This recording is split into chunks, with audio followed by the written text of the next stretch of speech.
بخشش مانگنا، استغفار پڑھنا، اللہ سے توبہ کرنا دنیا کی نعمتوں کو حاصل کرنے کا ذریعہ بھی ہے اور آخرت کی بھلائی کا ذریعہ بھی ہے۔ سورۃ نوح میں اللہ سبحانہ و تعالی فرماتے ہیں، حضرت نوح علیہ السلام نے اپنی قوم کو استغفار کرنے کو کہا، اور کیا کہا؟ فَقُلْتُ اسْتَغْفِرُوا رَبَّكُمْ، میں نے اپنی قوم سے کہا کہ اپنے رب سے استغفار کرو، اپنے رب سے معافی مانگو۔ تو نتیجہ کیا ہوگا؟ اِنَّهُ كَانَ غَفَّارًا، بے شک وہ بہت زیادہ معاف کرنے والا ہے۔ يُرْسِلِ السَّمَاءَ عَلَيْكُمْ مِدْرَارًا، تم پر آسمان سے خوب بارشیں برسائے گا، آسمان کو تم پر برسنے والا بنا دے گا۔ وَيُمْدِدْكُمْ بِأَمْوَالٍ وَبَنِينَ، تمہیں مال اور بیٹوں سے مدد دے گا۔ وَيَجْعَلْ لَكُمْ جَنَّاتٍ، تمہارے لیے باغات بنائے گا۔ وَيَجْعَلْ لَكُمْ أَنْهَارًا، اور تمہارے لیے نہریں جاری کر دے گا۔ آپ دیکھیں کہ ایک انسان کی خواہش کیا ہوتی ہے کہ اس کو کیا کچھ ملے، یعنی رہنے کا مقام اور حالات جو ہیں وہ پرسکون ہو، پھر اس کے بعد یہ کہ مال ہوں، بیٹے ہوں، باغ ہوں، اور زندگی کی اور آرائشیں اور نعمتیں ہوں۔ یہ ساری چیزیں کہاں سے ملتی ہیں، کیسے ملتی ہیں؟ استغفار سے ملتی ہیں۔ عام طور پر لوگ پریشان ہوتے ہیں، دکھی ہوتے ہیں۔ مثلا ایک شخص ایک بزرگ کی محفل میں آیا اور اس نے کہا کہ میرے حالات بہت تنگ ہیں، مجھے بہت پریشانی ہے، میرا رزق بہت تنگ ہے، تو آپ مجھے کوئی وظیفہ بتائیے۔ تو انہوں نے اس کو کہا کہ کثرت سے استغفار پڑھو۔ دوسرا آیا، اس نے کہا بچوں کی شادی نہیں ہوتی، تو آپ نے اس کو بھی کیا بتایا کہ کثرت سے استغفار کرو۔ تیسرا آیا تو کہنے لگا کہ بہت قحط سالی ہے، فصلیں اچھی نہیں ہوتی، تو آپ نے اس کو بھی استغفار کا بتایا۔ تو کسی نے ان سے پوچھا کہ بھائی 3 لوگ آپ سے 3 ڈفرنٹ مسئلے لے کر آئے ہیں، اپنی پریشانیاں لے کر آئے ہیں، آپ نے تینوں کو ایک ہی چیز بتائی ہے، تو اس پر انہوں نے یہی سورۃ نوح کی آیت پڑھ کر سنائی کہ دیکھو یہ قرآن میں اللہ کا وعدہ ہے اور اللہ کا وعدہ سچا ہے۔ اللہ تعالیٰ کی بات سے بڑھ کر سچی بات کس کی ہو سکتی ہے؟ ہمارے پڑھنے میں کمی کوتاہی ہو سکتی ہے، لیکن اللہ کی بات میں کوئی شک نہیں۔ ذالک الکتاب لا ریب فیہ، یہ وہ کتاب ہے جس میں کوئی شک نہیں۔ لیکن یہ ہے کہ بعض اوقات ہم خود پڑھنے میں کوتاہی کر دیتے ہیں، تو جن کا رشتہ نہ ہو رہا ہو وہ بھی، جن کا ہو چکا ہو اور شادی کے پرابلمز ہو وہ بھی، جن کا ہو چکا اور پھر بچے نہ ہو وہ بھی، ان سب کے لیے ایک ہی وظیفہ ہے، اور وہ کیا ہے؟ استغفار کا۔ پھر اسی طرح ایک اور جگہ پر ایک اور پیغمبر نے اپنے لوگوں سے کہا وَاسْتَغْفِرُوا رَبَّكُمْ ثُمَّ تُوبُوا إِلَيْهِ إِنَّ رَبِّي رَحِيمٌ وَدُودٌ، اپنے رب سے معافی مانگو اور اس کی طرف پلٹ آؤ، بے شک میرا رب رحیم ہے اور اپنی مخلوق سے بہت محبت رکھتا ہے۔ یعنی جب کسی بندے پر کوئی تکلیف آتی ہے تو ایسا نہیں کہ اللہ تعالیٰ اس پر خوش ہوتے ہیں اور جان بوجھ کے ستانا چاہتے ہیں بندوں کو۔ اللہ تو بندوں کے حق میں بہت مہربان ہے۔ پھر سوال یہ پیدا ہوتا ہے کہ تکلیف آتی کیوں؟ اگر وہ ہم سے محبت کرتا ہے اور وہ بہت مہربان ہے، تو بات یہ ہے کہ کچھ چیزیں ہم اچھے حالات میں سیکھتے ہیں اور کچھ چیزیں ہم ہارڈ شپ سے سیکھتے ہیں۔ کچھ نعمتوں کی قدر ہم اچھے طریقے سے ویسے ہی کر لیتے ہیں، اور کچھ چیزوں کی قدر ہمیں اس وقت آتی ہے جب کوئی مشکل پیش آتی ہے۔ آپ دیکھیے کہ اس کی مثال یوں ہی ہے کہ جیسے کچھ کھانے آپ کچے ہی کھا لیتے ہیں، جیسے فروٹس وغیرہ ہیں، آپ کو پکانے کی ضرورت نہیں ہوتی، لیکن کچھ کھانے آپ کو پکا کر کھانے ہوتے ہیں۔ اسی طرح زندگی میں کچھ حالات ایسے ہوتے ہیں کہ جن میں آپ آرام سے سیکھ جاتے ہیں، یا کچھ باتیں آپ کو بغیر کسی مشکل کے سمجھ میں آ جاتی ہیں، لیکن کچھ باتیں آپ کو مشکل آنے پر سمجھ آتی ہیں۔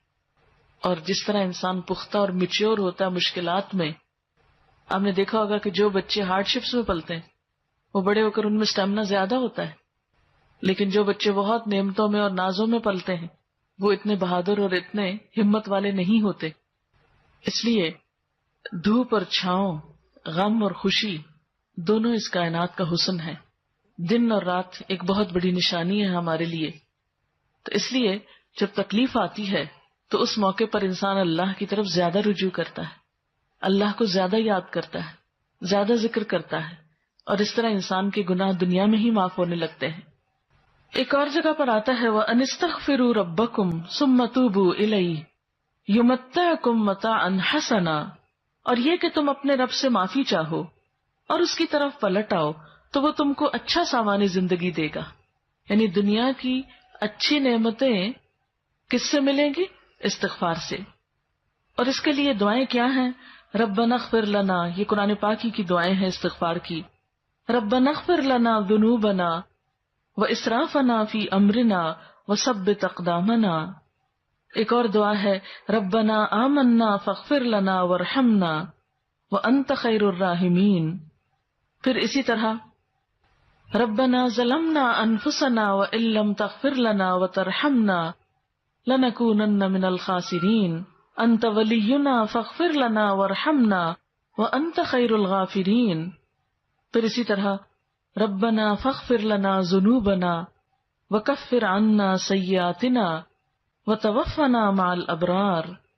پھر اسی طرح رسول اللہ صلی اللہ علیہ وسلم نے بھی کچھ ایسی دعائیں سکھائی ہیں جو استغفار کا ذریعہ ہیں.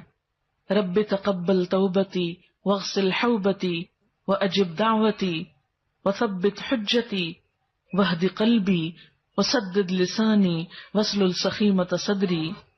رب اغفر لی وتب علی انک انت التواب الغفور. استغفر اللہ الذی لا الہ الا هو الحی القیوم واتوب الیہ. اللہم انی ظلمت نفسی ظلما کثیرا ولا یغفر الذنوب الا انت فاغفر لی مغفرۃ من عندک وارحمنی.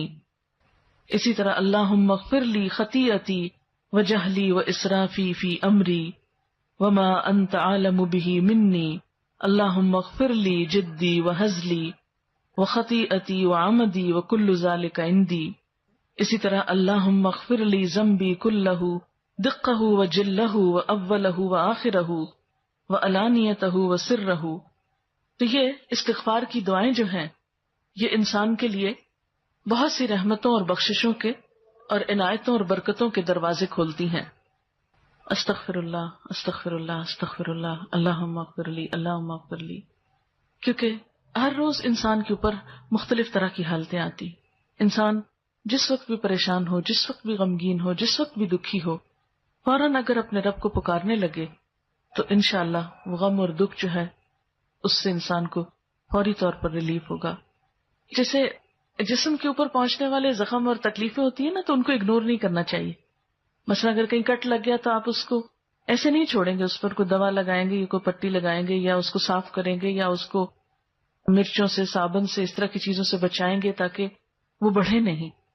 اسی طرح جو روح پر کٹ لگ جاتے ہیں یا انسان گناہ کر کے اللہ کو جو ناراض کر لیتا ہے تو اس سے انسان اگر فوری طور پر نکلتا نہیں اور اس کا علاج نہیں کرتا تو بعض اوقات وہ گناہوں کے دھبے اور وہ دل کی سیاہی اتنی گہری ہوتی چلی جاتی ہے کہ انسان کو ایکیوٹ ڈپریشن میں لے جاتی ہے. اور بعض اوقات پھر اس کے لیے بڑی بڑی دوائیاں اور بڑی بڑی دوائیں اور دعائیں بھی کام نہیں کرتی. اس لیے انسان کو ہر روز کثرت کے ساتھ استغفار ویسے بھی کرنا چاہیے. اسی لیے ہم دیکھتے ہیں کہ اللہ کے رسول صلی اللہ علیہ وسلم جو معصوم تھے، گناہوں سے پاک تھے، جن کا کوئی گناہ بھی نہیں تھا، وہ دن میں 70 سے 100 بار استغفار کرتے تھے. اور آپ سے بڑھ کر مصروف بھی کوئی نہیں تھا.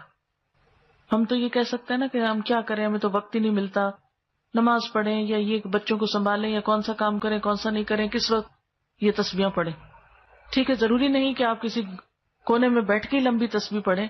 آپ اٹھتے بیٹھتے چلتے پھرتے باتوں میں گفتگو میں کسی کی سنتے وقت دل میں آپ استغفار کثرت سے پڑھ سکتے ہیں. اور جب آپ سے پوچھا گیا کہ آپ کے تو گناہ نہیں پھر بھی آپ اتنی استغفار پڑھتے ہیں تو آپ نے فرمایا افلا اکون عبدا شکورا، کیا میں اللہ کا شکر گزار بندہ نہ بن جاؤں؟ تو شکر گزاری تو ویسے ہی اللہ تعالیٰ کو پسند ہے.